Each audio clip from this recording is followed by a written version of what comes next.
नमस्कार सलाम। अच्छा, हमारे हिंदुस्तान में प्राइम मिनिस्टर के बाद सबसे ज़्यादा जिस पे प्रेशर होता है जिस जॉब पे, वो है इंडिया के कोच होने का। अब ये बातें इन भाई साहब ने बोली हैं। देख रहे हो गौतम गंभीर के साथ डॉक्टर शशि थरूर साहब हैं, जो कि एक फ्लाइट में गंभीर को मिल गए नागपुर में। उसके बाद उन्होंने बाकायदा ट्वीट लिखा, तारीफ़ करी है गंभीर की कि भाई इतने सारे चीज़ें होती हैं, इतना प्रेशर होता है, लेकिन ये बंदा काम है, कोई बातें नहीं करता है, बिल्कुल अपना काम पे वो है। सबसे ज़्यादा प्रेशर है प्राइम मिनिस्टर के बाद। या मेरे हिसाब से डॉक्टर थरूर साहब प्राइम मिनिस्टर से ज़्यादा अभी प्रेशर कोच पे है, क्योंकि कोच को तो आप गाली दे सकते हो, लेकिन समझ रहे हो ना, उनको गाली देना थोड़ा मुश्किल है। चलो भाई, लेकिन साइड में करते हैं चीज़ को, पॉलिटिकल नहीं बनाएंगे। लौटते क्रिकेट पे, तो गंभीर का फिर आंसर आया। गंभीर का देखो आंसर, फिर उन्होंने ट्वीट को रीट्वीट किया और लिखा कि भाई जो लोग ये सोचते हैं कि कोच के पास अनलिमिटेड पावर होता है, जब ये सब खत्म होगा तब पता लगेगा लोगों को कि ऐसा कुछ भी नहीं है, और लोग मुझे मेरे ही प्लेयर के अगेंस्ट खड़ा करते हैं जो कि बेस्ट है।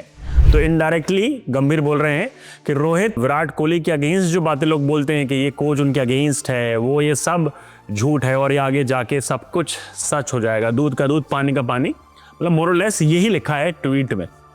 अब आप इस ट्वीट की टाइमिंग देखो, नंबर 1, तो क्या गंभीर ये बात सच बोल रहे हैं? पहली बात तो देखो, इस बात में कोई शक नहीं है, बात हमारे यहाँ होती है 1%, मीडिया उसको दिखाता है 50-100%, बड़ा चढ़ा के दिखाता है।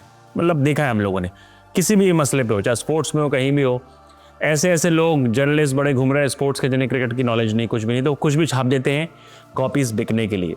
लेकिन क्या इसमें बिल्कुल सच्चाई नहीं कि गंभीर का कुछ ईगो इशू नहीं, कुछ प्रॉब्लम नहीं है? तो भाई वो तो फैक्ट है। क्योंकि देखो, अगर यहाँ बातें हम लोग ये बोल रहे हैं कि गंभीर नहीं, ऐसा नहीं सोच रहे होंगे, विराट कोहली का भाई बार बार बोल रहा है, याद है विराट कोहली के भाई का ट्वीट? तो बातें तो होती होंगी ना विराट और उसके भाई में, विकास में, जो भी इनके भाई हैं, तो बातों में कुछ ना कुछ तो निकलता होगा ना, ये कुछ ना कुछ गड़बड़ है। विराट एंड रोहित ने सडनली टेस्ट मैच से रिटायरमेंट क्यों लिया? अब मैं इकलौता गंभीर को नहीं बोल रहा हूँ, लेकिन आप टाइमिंग देखिए ट्वीट की। विराट कोहली ने 100 मारी अभी रिसेंट, उससे पहले 2-3 100 लगा चुके हैं, 85-100 ऐसे पहुंचे हैं वो। 3-4 100 तो उन्होंने पिछले 6 महीने में लगा दिए। तो क्या गंभीर समझ गए हैं कि भैया इन लोगों के खिलाफ बोलना कुछ बेस्ट है ये लोग, तो बेस्ट को बेस्ट की तरह खेलने दो, उंगल मत करो। मुझे तो ऑनेस्ट लगता है कि ऑब्वियसली जब आप बड़े प्लेयर होते हो तो ऑब्वियसली एक सर्टेन आपका ईगो होता है, और ड्रेसिंग रूम में जब 2 से 3 अल्फा मेल हो जिन्होंने लाइफ में कुछ जो खड़ा हो, बहुत मुश्किल होता है उनकी बन पाए।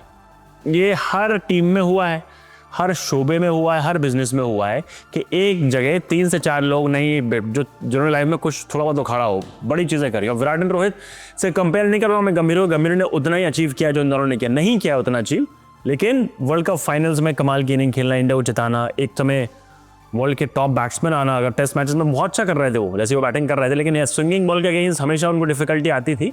टेक्निक पे नहीं जाऊँगा, इसमें जाओ, लेकिन जिगरा था इसमें जब वो खेलते थे इंडिया के लिए, गौतम गंभीर। इसमें आप ये बात इसको अलग नहीं कर सकते, था उनमें एटीट्यूड वो। अब क्या 2 एटीट्यूड वाले, 3 एटीट्यूड वाले तमीज़ से रह सकते हैं छत के नीचे? मुश्किल है, होंगे डिफरेंस ऑफ ओपिनियन होंगे, लेकिन सारी बंदूकें वहाँ ताल लेना कि गंभीर गंभीर गंभीर, तो ये गलत है। टू बी ऑनेस्ट, होना चाहिए क्रिटिसिज्म, क्योंकि आप उस पोजीशन पे हो तो आपको झेलना पड़ेगा क्रिटिसिज्म, नंबर 1, क्योंकि आप 140 करोड़ लोगों में से 11 लोगों को सेलेक्ट कर रहे हो, और सबसे ज़्यादा आप ही की चलनी है। गंभीर की चल रही है यार, गंभीर बोले या ना बोले, तो गंभीर की चलती है इंडियन क्रिकेट में, क्योंकि उनकी बैकिंग जिस लेवल की उनको है, समझिए ना। अगर बैकिंग उस लेवल की नहीं होती, जैसे सेम सौरव गांगुली की ज़माने में चलती थी, क्योंकि जगमोहन डालमिया की बैकिंग थी, बोर्ड की बैकिंग थी, गवर्नमेंट हर तरीके से इन्वॉल्व थी उनके पीछे, सेम गोज विद इट।